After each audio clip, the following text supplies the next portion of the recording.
Hey everybody, welcome to the Legislative Internship Podcast. My name is Luke Hogfoss, and joining me today is my friend and historian, Alf. Hey guys. Alf, introduce yourself, Alf. Hey guys, my name is Alfredo Velasco Herrero. Very nice to be here today. And today we're going to be talking about Tenino's wooden money.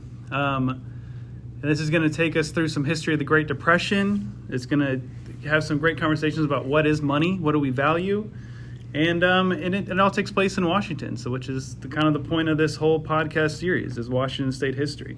So I'm just going to start this off with a question, Alf. What is money? What do you consider money? How do you define money? What is money? So money is currency, and what that means is that it's a type of it's an object that you can exchange for goods and valuables.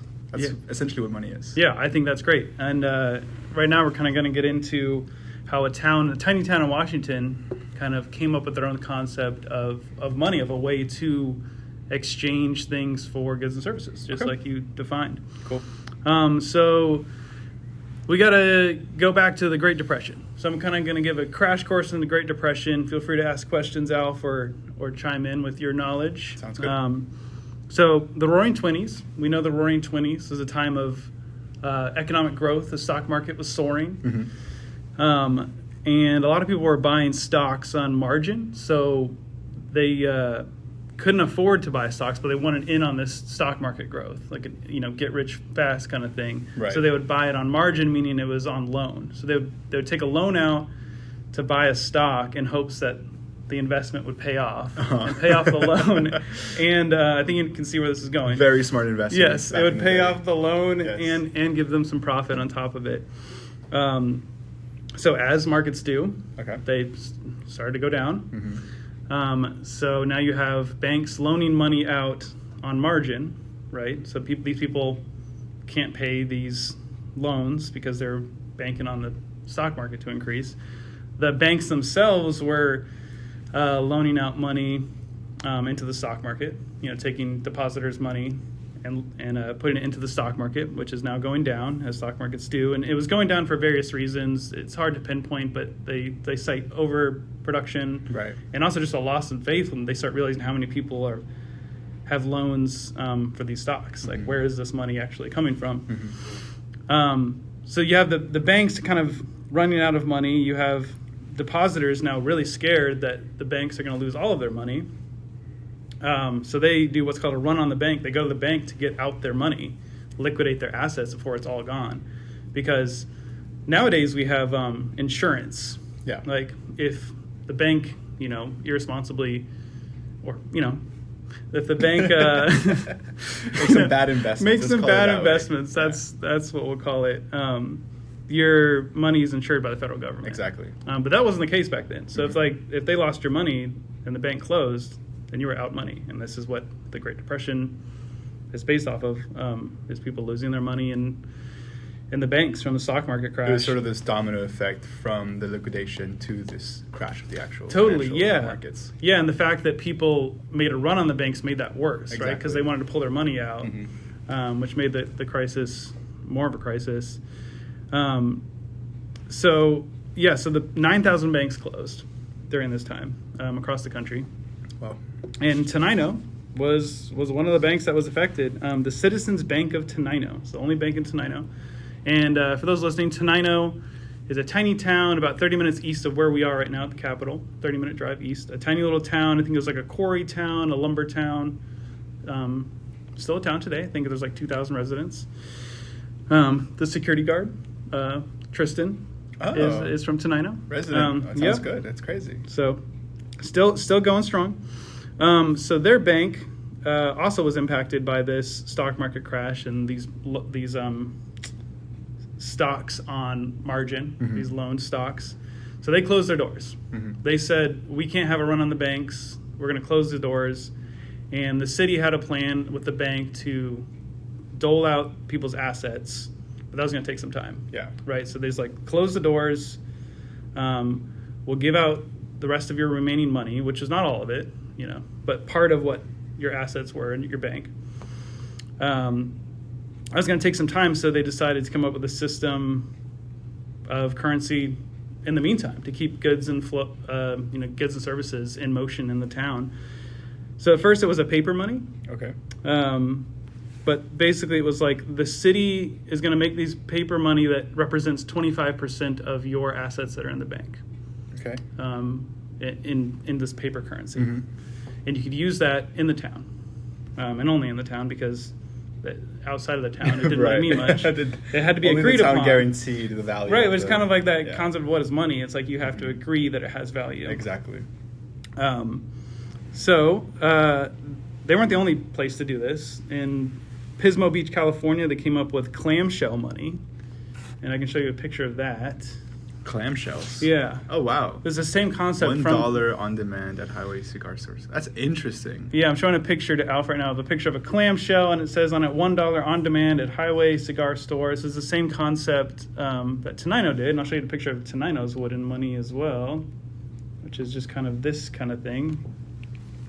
It's just a piece of wood that says 25 cents in United States currency, so it's backed on the U.S. dollar. Right. So it started as paper, and then they found like a gift card, not a gift card, Christmas card. I don't know if gift cards were a thing in the 20s. In the middle of the Depression. Yeah, we a gave gift card to Best Buy. No, so a Christmas card came to town and it was on wood, and they're like, oh, this is great, and this will be less easy to counterfeit. So they decided to use wooden money, and it seemed like a success story. So people were actually trading with these wooden, let's say, bills. Yeah, $1,280 was circulated among the citizens of Tenino with this new currency. Interesting. Yeah, of these wooden dollars, and then it became a collector's item after that, and then we're going to fast forward to 2020. So this is the wooden money from the Great Depression. Yeah. And as you know, 2020 something happened. There was another kind of depression, right? There was COVID. Yeah. Which, the stock markets also went down and people lost jobs and things got closed and people were isolated. Tenino was impacted just like every place else. And they had shops closed and people out of work. They decided to revive their wooden money. Really? Yeah. So the way they did that, and they used the same press. They used the same press they used in the early 30s. 100 years later, and they revived the wooden money. Yeah. And so it was from a government grant, like a relief grant. And to dole it out, they used wooden money. The idea was that wooden money could not only be used to help people, you had to apply and be eligible, not only used to help people like with essential goods and services, but also you could only be used in the town to help support local businesses. So it was like a creative way to utilize this grant that they got. And to keep the money circulating within the community. Exactly. But yeah, there's a picture of the wooden press, the original wooden press, and they made these 2020 That's fascinating. little dollars. That's fascinating. But this one has a little bit more color than the original one. Yeah. You can see some a little green more on creative it. than the 1930s version. Yeah. So 2020, same thing, using this wooden money. And I think what's really interesting is that the wooden money was based off the U.S. dollar, and it was backed by this grant essentially. But then because there was so much, like we're looking at a CNN article right now. There was so much press about it. These started to become really valuable, and they started like selling them on eBay for 7 times worth of value, which I feel like goes back to this idea of like, what is money, and like what do we believe is valuable? Yeah. Or like, I wonder if the mayor of this town, who's interviewed in here, I wonder if he thought about like The implications of, or maybe this will make this more valuable. Yeah. It'll like increase beyond the grant amount. it's like an infinite money glitch.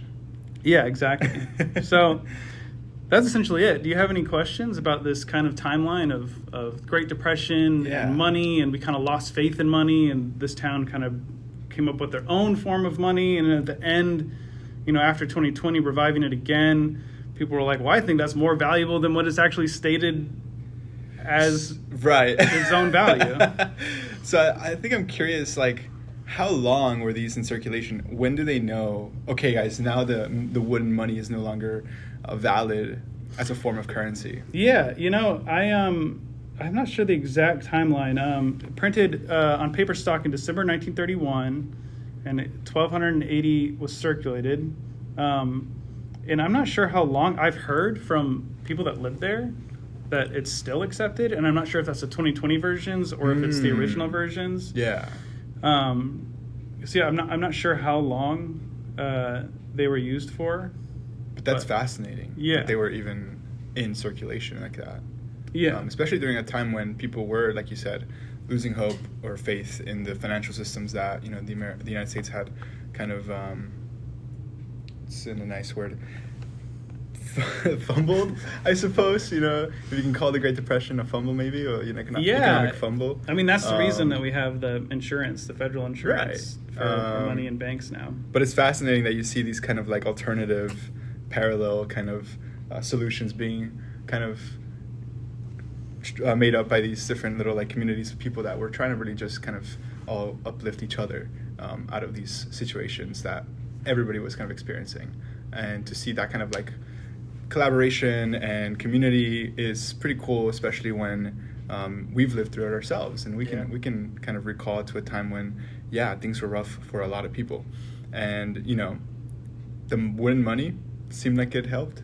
Seemed like it worked to a certain extent. Yeah, I think it helped revive their town or kind of keep things going while their only bank in town was out of business. Yeah, exactly. I can't imagine being in that position.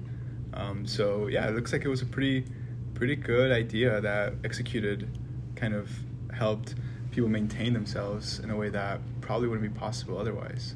Yeah, and it makes me think like during COVID, I feel like in my circles, what I saw a lot of was kind of alternative uses of money or like bartering. Like there was a lot of trading of art or things. Yeah. Or like all, you know, write a song and you'll bake food for me or something. Right. This kind of idea of like how do we continue like the trading of goods and services and meeting our needs when there is no like supply of money or dollars or it changed a lot. Yeah, like a lot of people were out of work. You know, they weren't and a lot of people didn't have money, so it's kind of like how do we get creative on exchanging resources. Right. I think something that also this makes me think about is just how, like you mentioned earlier, the value of something and how it changes based on who is the one that's accrediting that value, and how, you know, if you went back to those times and you said, hey, like in 100 years there's going to be a new wooden money that's going to be worth 3, 4, 5 times its original value. 7 times. Like 7 times people are selling some of like, them. Yeah. Yeah. How do you think people would react to that? Like, why? Like, why is that a thing? Like, why is this happening? But it's just kind of like the human kind of these dynamics that we all engage in, that we attribute this sort of value to things that otherwise wouldn't have any value, right? Totally. So, yeah, I mean, it makes me think of art. Because, I mean, in some way, when you're buying this and you don't live in Tenino and you're buying this wooden money, so you can't use it. No. Really, it's kind of like you're buying art in a way. Like you think it's valuable. Like we think art is valuable, and we'll pay a lot of money for it. Right. You know, I'm thinking of like high art, you know, museum pieces, because we think it's valuable for whatever reason. But we've agreed that it's valuable. And that's why people will pay 7 times its worth on this wooden money, even though that's not its value in the town. Do you think that people are investing in the reselling of this money because they believe in the future it'll hold higher value, or do you think it's because they legitimately believe that the object itself carries that value? What do you think is the one that's like, do you think that it's all just speculation, or do you think it's that people actually just appreciate the fact that this is something that exists? Yeah, I think it just means something to them. You know, like I just think they want that in their possession and to see it and to have it and maybe tell the story like I am right now. It's like kind of an interesting story. I did a podcast on it, you know, which I wouldn't do on just like a crumpled up dollar bill. You know? Well, maybe if it was interesting enough. That's true. Yeah. That's true.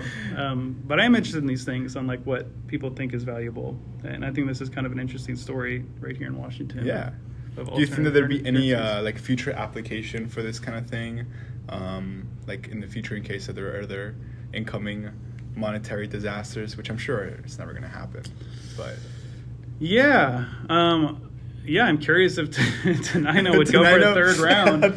I mean, they already had the infrastructure, you know. They used the same press from the 1930s when they did the money in 2020, so I wonder if they go for a third round. But yeah, I think people will use I mean, there's a whole nother podcast, but obviously virtual currency is something that is shaping up as Right. like another thing, and that a lot of proponents of that have the argument of, this will be used when the US dollar means less. Yeah, and that's a great parallel too, because like cryptocurrency in itself is a modern version of what this wooden money was representing, which was an alternative to the current structure of things, right?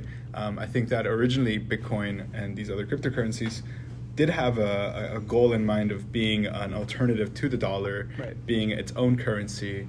But I think that the way that it's shaped out is almost like in the most speculative market sense, which is like we're only purchasing this either product or however you want to call it to make money off it, not Yes. to use it as a currency itself, but to resell it at some point for a profit. So I think that it's interesting that, yeah, much like cryptocurrency, it seems like the wooden money, at least to a certain extent, is also part of that kind of speculative kind of inverse of what its original intention was.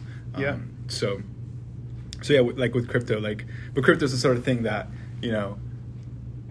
it's currently taking in so many different resources, from electricity to manpower to kind of keep that going, that I think that it's still kind of up in the air whether or not crypto will ever become kind of like this true alternative to currency, or will, for example, the dollar just become like a digitized version of itself, backed by the U.S. government. It's very interesting to think about. Yeah, it is. And just like, will we ever get to a time where we believe that cryptocurrency has value enough to where I can be like, give it to you and you Yeah. give me a coffee, which isn't really happening right now. Right. It's pretty daunting when you are like, yeah, I'm going to purchase crypto, and it's like $45,000, or I don't know how much Bitcoin is right now. I think it might be. Yeah, you're right. It's all up speculative. to the 90,000s. Yeah. It's all speculative right now, but and the wooden money was based off of the U.S. dollar, and until I guess it broke out and were like people wanted to buy the wooden money, Yeah.